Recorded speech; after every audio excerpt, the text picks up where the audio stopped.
For you,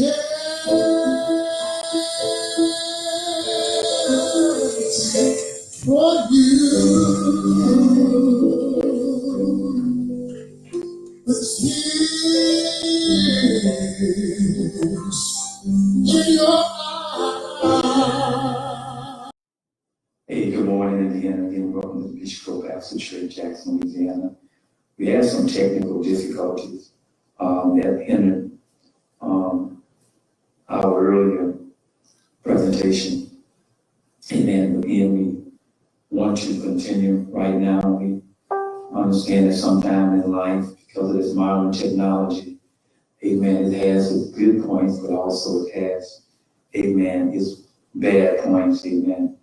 But again, we just thank God again this morning for allowing us to be here. And thank you also on being understanding in what me and Brother Corey were trying to get done.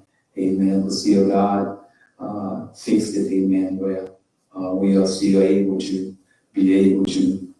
broadcast. Again, what I want to do, just for the sake of those that might have missed the scripture reading earlier, what I want to do is want us to look at Psalms 139. Psalms 139. Amen. And even though across your screen it might have verses 7 or reading 7 to 12, we want to look at Psalms 139, 1 through 12. Amen. And these are the words you'll see. O Lord, thou hast searched me and known me. Thou knowest my downsitting and my uprising. Thou understandest my thoughts afar off.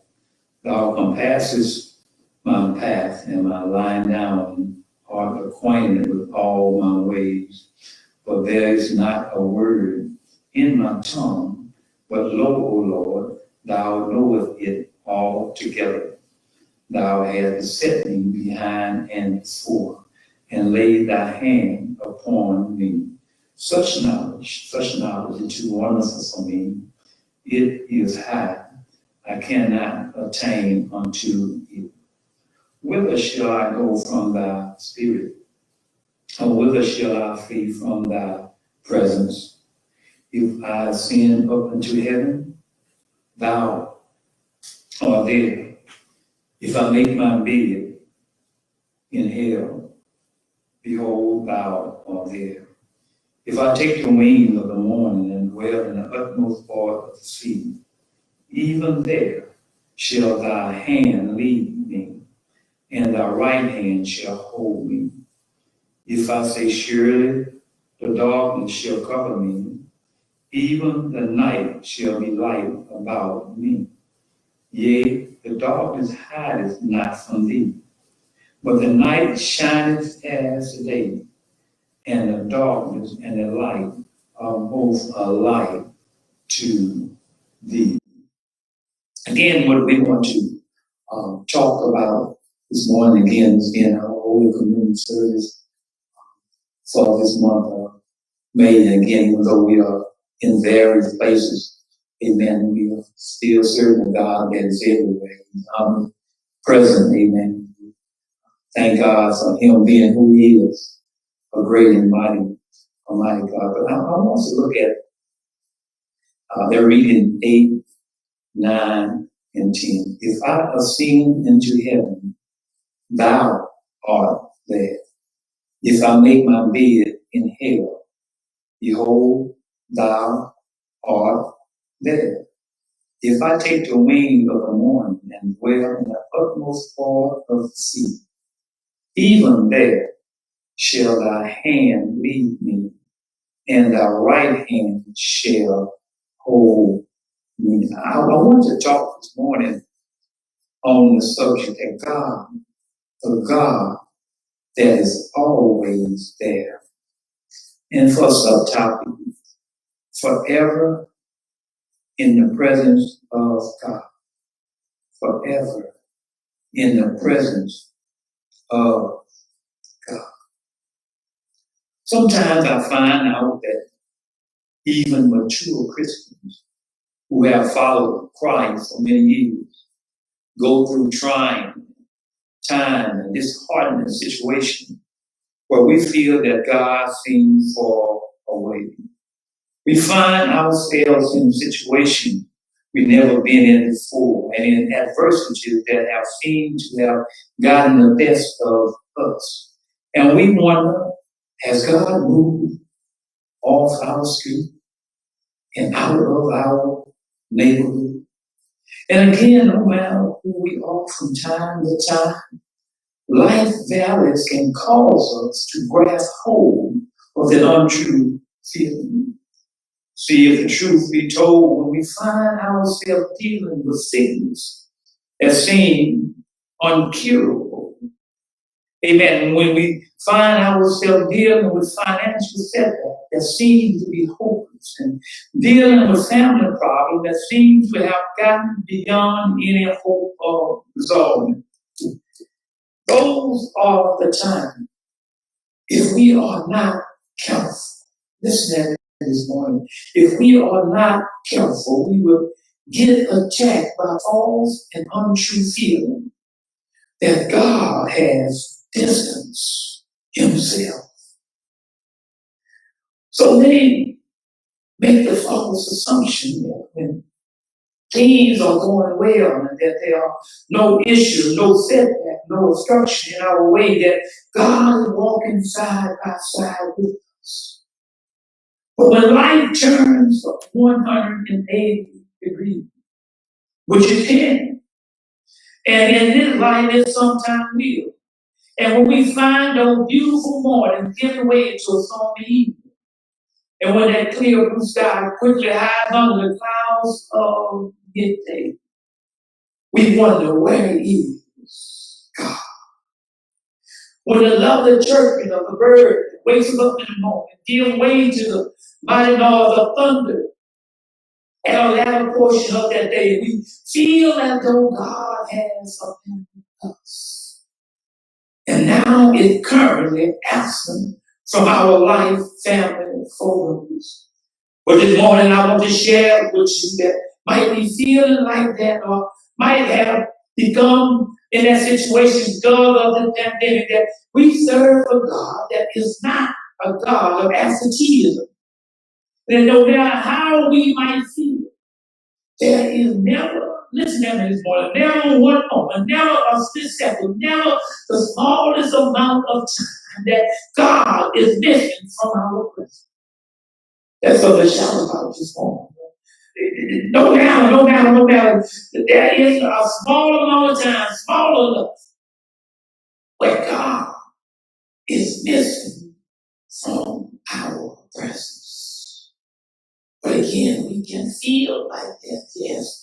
Life struggles, life disappointment, life sorrows, life failures, it's misfortune that we encounter, life strokes of bad luck that find their way into our homes on occasion can cause some of the slowest believers to feel, God, where are you? God, where are you now? And one of the most distressing feelings, especially to a Christian, to a child of God, is to have the perception that God is not there with you. Anybody out there that is listening to my voice ever felt that God had abandoned you, that you was godless? In other words, you are wandering around on your own, that God is nowhere in the plan. He was not there when you were in your trials and you was in a situation that God seemingly wasn't nowhere to be found. And again, it can bring on the most hideous, horrific mindsets one can imagine. The mindset out of everybody, God is not there. Even Jesus, during his crucifixion, he felt abandoned by God because of our sin. Amen. On the cross, he asked the question, my God, why have you forsaken me? God, where are you? I'm here to tell somebody here this morning, we can make it when even those that are close to us seemingly are not there. But I'm here to tell you, it is a different animal per se. If God is not in our presence. But again, this text lets us know that these feelings are invalid and false when it comes to our God. In this text today, we find David making it known that our God, our Creator, is everywhere. Somebody out there say everywhere. I know that you all are not in the sanctuary right now. I know you are at your homes in Jackson, Baton Rouge, Port Hudson, Stallinville, wherever you are. But I'm here to tell you, God is right there also. That's why I try to help you all to understand. Don't get your wrong understanding and that you have to be in the church for God to show up. See, the God I serve is not territorial. God, he's not confined to one area. He's everywhere at the same time. He's omnipresent. He's everywhere at one time. He's just that kind of. In this text today, we find David making it known that our God, our Creator, is everywhere. And his people, let me say this again, and his people are never out of his presence. You should remember, his people are never out of his presence. And what I'm saying, nobody is out of his presence, but there is a special look from heaven on his people that he can never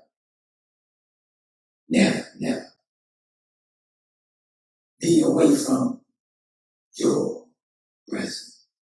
Even though this beginning of this 139 Psalm was dealing with what we as believers have the right to maintain, that we have the right relationship with God. This is what this song was written about, to help believers realize they must have the right relationship with God. And the fact that nothing we do in secrecy is hidden from God. But yet, on the flip side, these readings assured us that having a God that is ever present is the greatest assurance we can hold on to. Having a God that is ever present is the greatest assurance we can hold on to in these troubles and difficult times that the state and our nations are up against. We, as people of God, must understand that we have God. We can rise above no matter what comes our way. Knowing that we serve a God that can keep our head above waters. And that he is there all the time in every situation that I am in, and that what you are in also. I'm going to tell you this morning, no matter what you're going through right now, God is still there. So David, in his Psalms, makes it clear that we are constantly, somebody say constantly, under his watchful eye. And we cannot escape him. And here we look careful, we can see both directions that the pendulum can swing. We can see both directions that the pendulum here can swing. Well, we can see the first direction of the swing of the pendulum. It means it is swinging in a direction that nothing we do is out of the view of God. In other words, he knows every step we take before we take it. Amen. And what I'm trying to help you understand is that for those that are like some of us used to be, I'll say used to be, that was not walking in the right direction, that was a terrible situation to be in. Is the fact that God is watching me, not doing the right thing. Many of us have done something, said some things, been in some places. I know you all don't want to hear that, but that's true. There's some good in the worst of us, and there's some bad in the best of us. We have not always dotted all of our eyes and crossed every T. So what I'm saying is, when that pendulum is swinging in that direction, for those that are not walking the straight and narrow, we don't like it. Oh, I didn't need it. I didn't like it. When for example, maybe had been out or doing something drinking at night and show up in the church in the morning and the preacher began to preach on sin, I didn't like it. First thing I'll say, that preacher was meddling in my business. Meddling in my business. But don't you know that it's not so much as the preacher or the minister or the teacher meddling your business, but the idea that God sees you.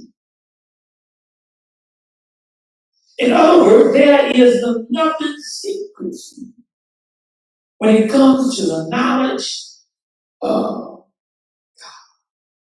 So in other words, what I'm saying is that when we hear how God sees us and sees us in the things that are not pleasing in His sight, we don't like that part of the pendulum swing.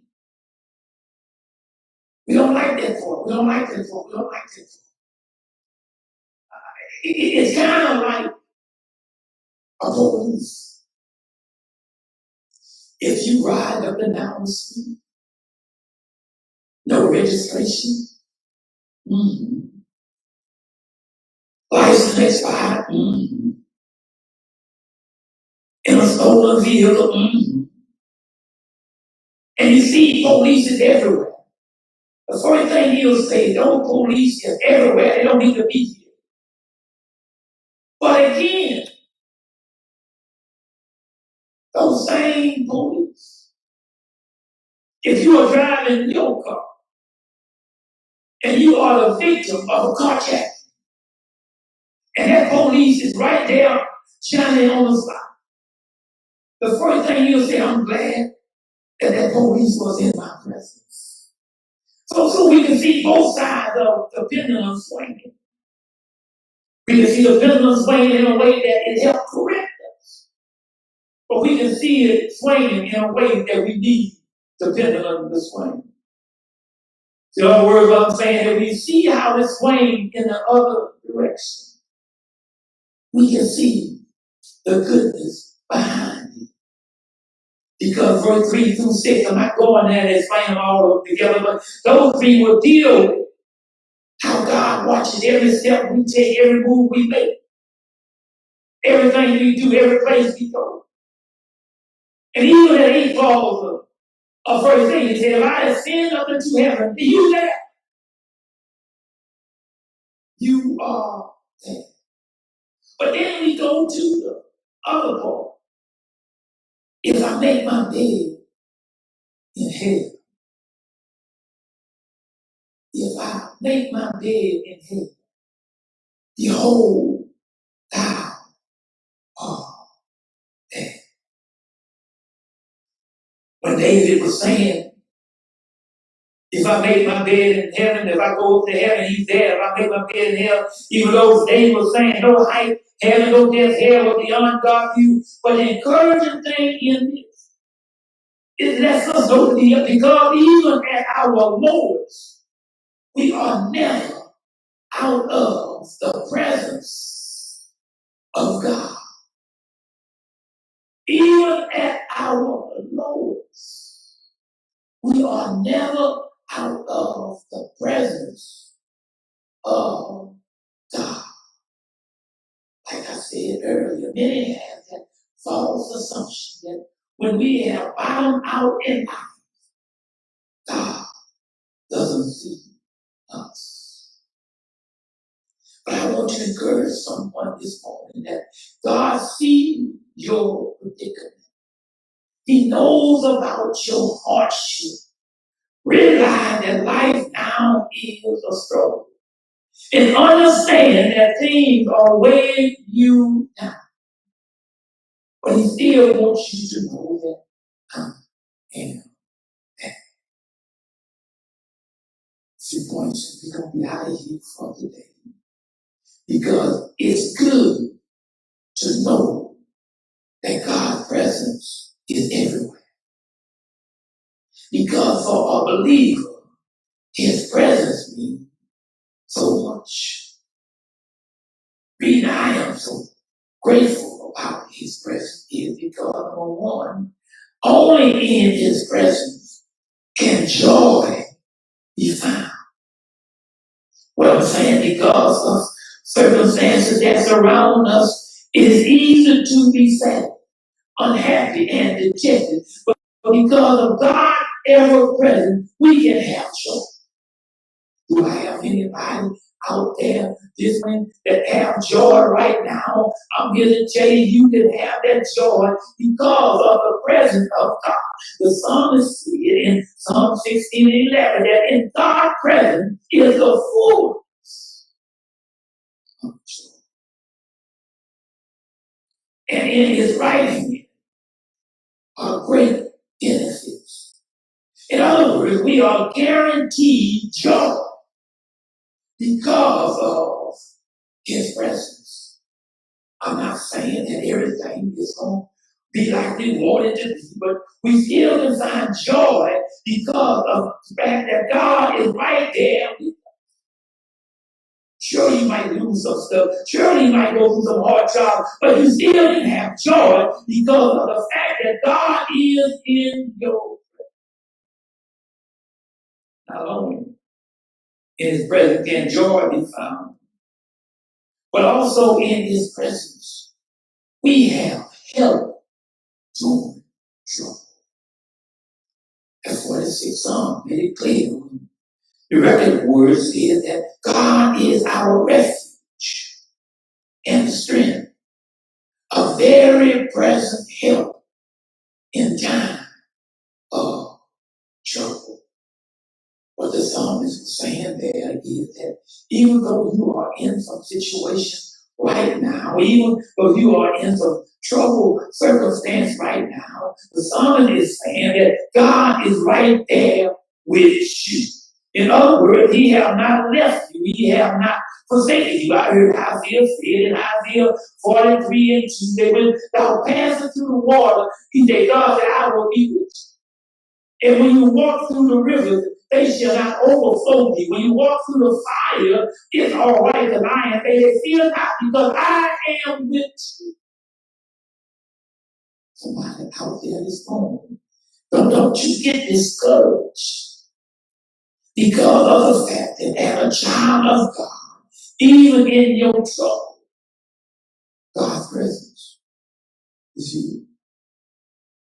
Not only can we find joy in his presence, not only can we find help in a time of trouble in his presence, but we also can find deliverance and victory because of the presence of God. I heard the same David say in Psalm 41 through 4 that because of God, he had brought him out of a terrible situation and had given him a new release on life. David said, he picked me up out of the miry clay and have established my going. In other words, David said, I was in some stuff at one time. And I need deliverance from what I was in. But God picked me up. Oh, don't you realize now you need the presence of God? Because when you go through some stuff, find yourself in a same hole. Nobody but God can get you out of some of that stuff.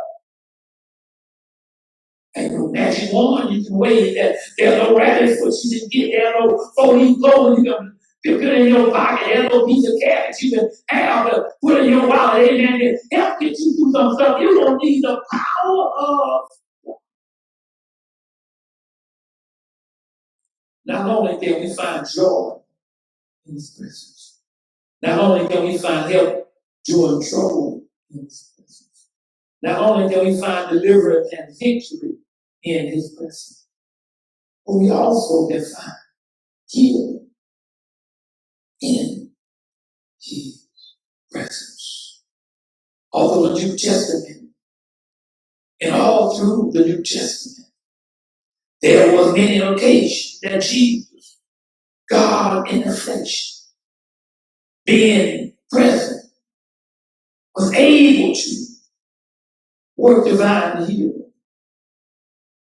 If I was to call the blind man that Bethesda, he would tell you that the presence of God made a difference in his life. According to Mark 9:22, the Bible said that a little way out of Bethesda, Jesus did something that we might consider as gross. The Bible says Jesus spit in a man's eye and gave him back his vision. Oh, I meditated that is healed in the presence of God. If I was to call another witness, I call this lady that we find in Luke 13:11. The Bible declares that there was a woman that was unable to stand straight for 18 long years. And Jesus laid his hand on her, and immediately her body was made straight. I'm going to tell somebody this morning that His presence can make a difference. Not only can His presence bring forth joy, not only can His presence give us help during trouble, not only can His presence help us obtain deliverance and victory, not only in His presence can we find you, but also we can find that no matter what we go through in life, the presence of God can make a difference. Yes, no matter that we feel that we are at the bottom of the barrel, and there seems to be no hope at all. I stop by to tell somebody this morning, just the presence of God can make a difference. I got to leave you here, but I got to tell you the fact that He can make the worst of conditions better, all because He shows up in the situation. Well, according to John 11:38, there is a familiar story of two sisters by the name of Mary and Martha. The Bible tells me that Mary and Martha along with Lazarus were close friends of Jesus. But the Bible declares also that as time went on that Jesus found himself a distance away from Mary, Martha, and Lazarus. And while Jesus was away taking care of things on an earthly journey, the Bible tells me that Lazarus took sick and died. Can I get a witness here? And not only that, But the Bible says that Jesus still delayed his coming to see about Lazarus. But I stopped by to tell somebody in his place that we serve a God that may not come when you want him, but the old folk will say he's always on time. And the Bible tells me that when Jesus got there to the grave of Lazarus, now he had been dead for 4 long days. Mary and Martha came to Jesus and Jesus, if you were just in our presence a few days ago, our brother Lazarus would not have died. Can I get a witness here? But Jesus said, wait a minute. You don't know who you're talking to. You don't know who I am and what kind of power I have. Jesus let them know that I know that you think I'm just the average person, but I want to let you know that I am the resurrection and the life. And I heard, according to the scripture, that Jesus told them that show me where Lazarus lives. Show me the grave where Lazarus is laying down right now. And I heard the Bible say that Jesus went to the grave of Lazarus and told him to come forth out of your situation. Now, I stopped by to tell somebody, no matter what your situation is, the presence of God is able to change your situation around. I understand this morning that a lot of folks are feeling disgusted and rejected and downcast. Heavy-hearted because of the pandemic. But I stopped by to tell you that you have a God that is always right there. And not only is he always right there, but he has the power to pick you up, turn you around, place your feet on solid ground. If you believe that moment, wave your hand and say, I believe his presence can make a difference.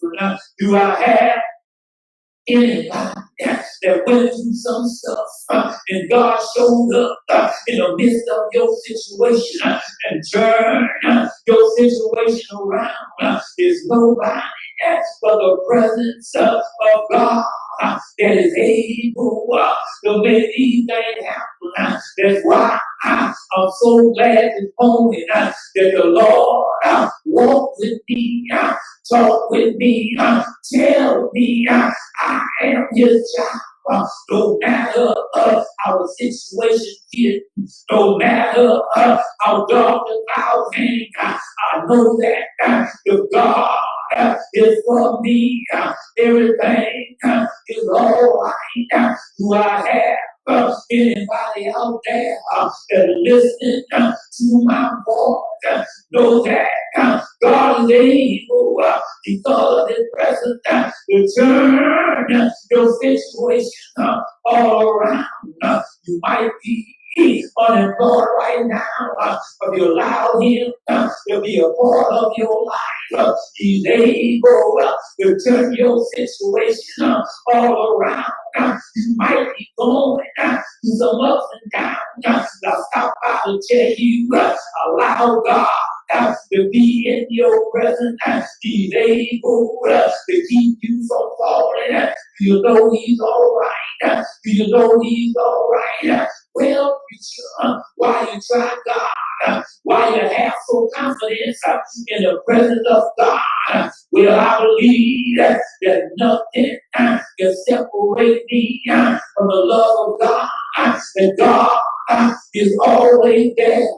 Even when you think he's not, he's always there. I'm so glad that was proven on Calvary when Jesus, when he died, laid him in a borrowed tomb.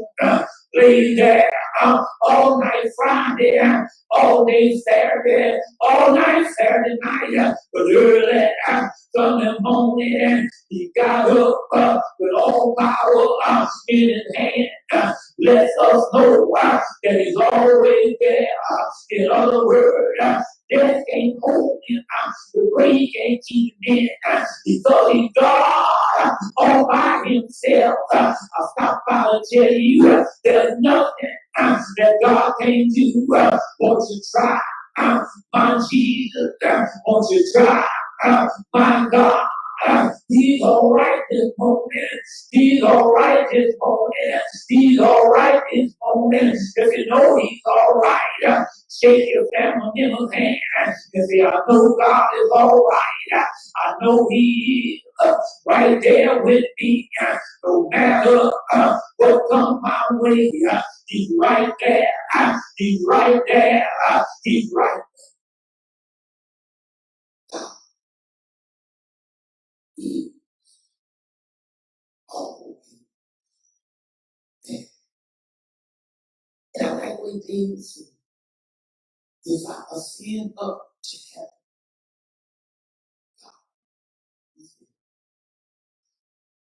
I'm gonna put in my way. If when you have a whole lot, keep that.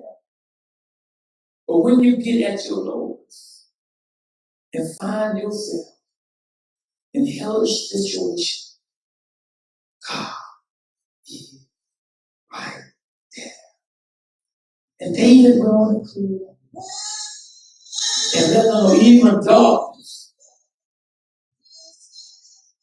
cannot hinder the ability of God to see us.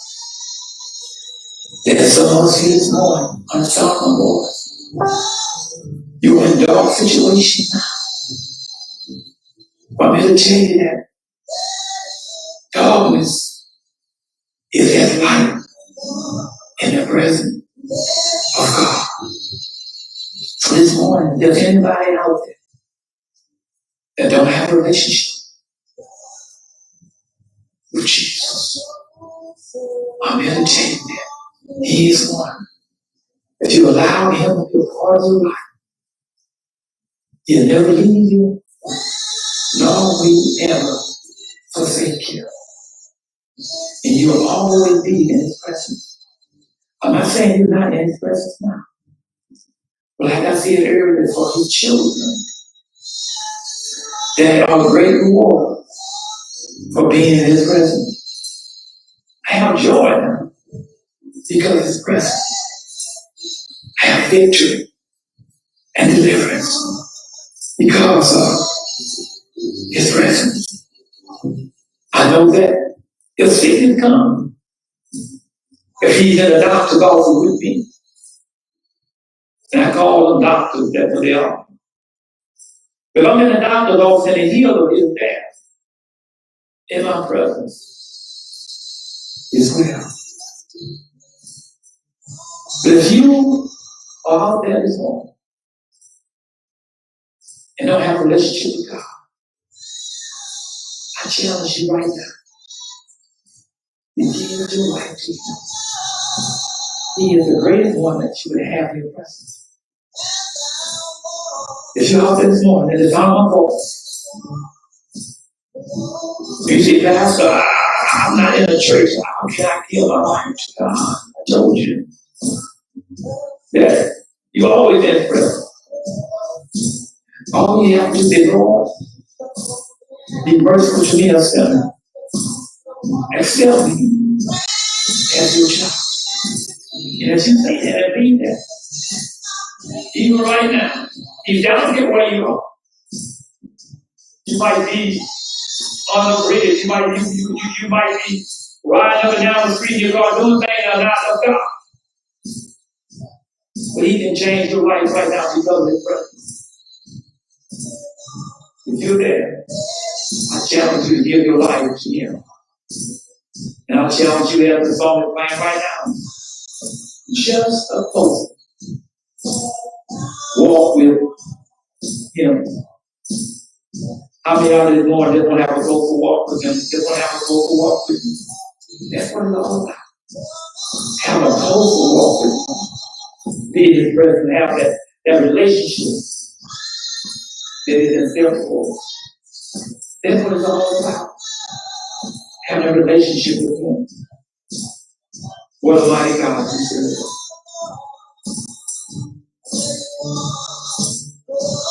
Now we are about to partake of the Lord's Supper. We thank God this morning for the officers that were able to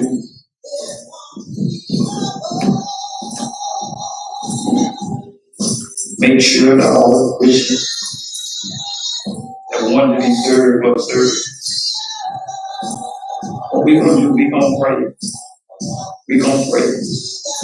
And even though you are not here in the sanctuary, even though you have the elements with you right now, we're going to ask God's blessing on you.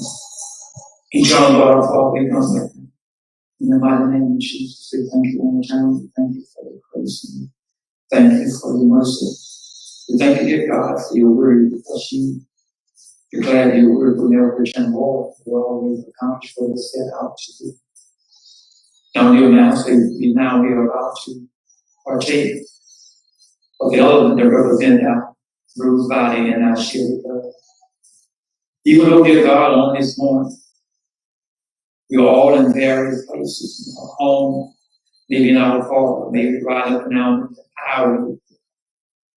But dear God, we ask for wherever we are at right now, wherever they are at right now, that you will bless, dear God. Bless, dear God, that only you can bless. That you'll concentrate as you did in the room. And Father, we give you glory. We give you honor. We give you praise. In the mighty name of Jesus, we pray. Amen. Amen.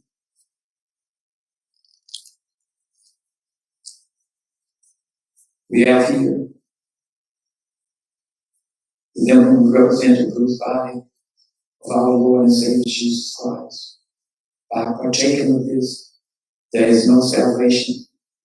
But the Bible declares that all things we do, we show forth the Lord death, should he come again, let us eat together.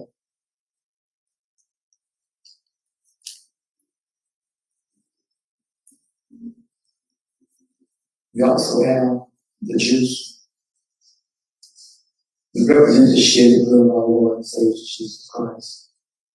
Again, by partaking of it, there is no salvation. But it will live on record that all things we do, we show forth the Lord's suffering and his death, till he come again. Let us drink together.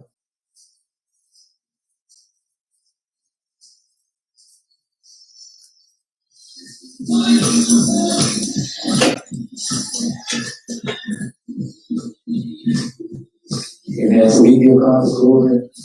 We give him honor, we give him praise. Again, we thank God for modern technology that allow us to come together. Even when you're all on your own, away from this house of fellowship, we thank you, Lord. You will still able to connect. We just take out give God the glory, give him honor, give him praise. Because truly, he is a good God.